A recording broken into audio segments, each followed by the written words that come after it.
ஒரு காட்டு பகுதிக்கு பக்கத்துல இருக்கிற ஒரு கிராமத்துல ஒரு திருடன் இருந்தான். அந்த திருடன் எதை பார்த்தாலும் திருடிட்டு போய் காட்டுக்கு அடுத்து இருக்கிற ஊர்ல வித்து வாழ்க்கைய நடத்திட்டு இருந்தான். ஒரு நாள் அவன் கோவில் பக்கமா போனான். அப்போ மணி அடிக்கிற சத்தம் கேட்டுச்சு. உடனே கோவிலுக்கு போனா அந்த திருடன். அங்க ஒரு பெரிய மணி தொங்கிக்கிட்டு இருக்கத பார்த்தான். அடடா, இந்த மணியை திருடிட்டு போய் வித்தா ஒரு வாரம் நாம திருட போக வேணான்னு நினைச்ச அந்த திருடன் அந்த மணியை திருடிக்கிட்டு காட்டு வழியா அடுத்த ஊருக்கு நடந்து போக ஆரம்பிச்சான். அவன் நடக்க நடக்க அந்த மணி டிங் டாங்னு சத்தம் கொடுக்க ஆரம்பிச்சிச்சு. அந்த மணியோட சத்தம் காட்டுக்குள்ள தூங்கிக்கிட்டு இருந்த ஒரு புலியோட தூக்கத்தை கெடுத்துச்சு. யாரு மணி அடிச்சு தன்னை எழுப்பி விட்டான்னு ரொம்ப கோபத்தோட பார்த்துச்சு அந்த புலி. புலிய பார்த்ததும் அந்த திருடன் ரொம்ப பயந்து போனான். அந்த புலி அவனை ஒரு அடி அடிச்சது. உடனே அந்த திருடனுக்கு ஒரே ரத்தமா வந்துச்சு. இந்த மணியை தூக்கிக்கிட்டு இந்த புலிகிட்ட இருந்து தப்பிக்க முடியாதுன்னு அந்த மணியை அங்கேயே போட்டுட்டு வேகமா ஓட ஆரம்பிச்சான் அந்த திருடன். அந்த புலியும் அவனை துரத்திக்கிட்டே போக ஆரம்பிச்சுது.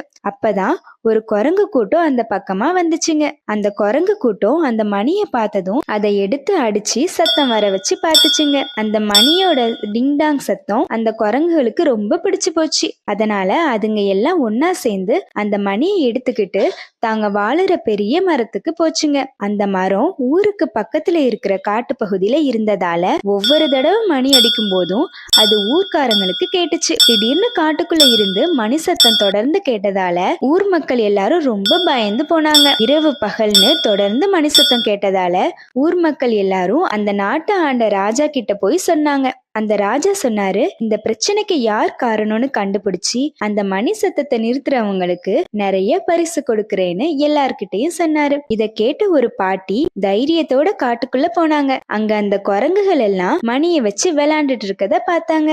அடடா, இது இந்த குரங்குகளோட வேலையான்னு சொன்ன அந்த பாட்டி அந்த மணிய குரங்கு கிட்ட இருந்து எப்படி பிடுங்கிறதுன்னு ஒரு திட்டம் போட்டாங்க. உடனே நேரா சந்தைக்கு போய் நிறைய பழங்கள் காய்கறிகள் எல்லாம் வாங்கி ஒரு கூடையில போட்டு எடுத்துக்கிட்டு திரும்ப காட்டுக்கு போனாங்க. காட்டுக்கு போன அந்த பாட்டி குரங்குகளுக்கு தெரியற மாதிரி அந்த கூடைய வச்சுட்டு தூங்குற மாதிரி நடிக்க ஆரம்பிச்சாங்க.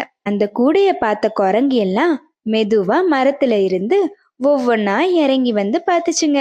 மெதுவா ஒவ்வொரு குரங்கா அந்த கூடையில இருந்த பழங்களையும் காய்கறிகளையும் எடுத்து திங்க ஆரம்பிச்சாங்க. அப்போ மணி வச்சிருந்த குரங்கும் மெதுவா கீழே இறங்கி வந்துச்சு. கீழே வந்த அந்த குரங்கு மணியை கீழே போட்டுட்டு ஒரு பழத்தை எடுத்து திங்க ஆரம்பிச்சிச்சு. இதையெல்லாம் ஓரக்கண்ணால பாத்துட்டு இருந்த அந்த பாட்டி டக்குன்னு அந்த மணியை எடுத்துட்டாங்க.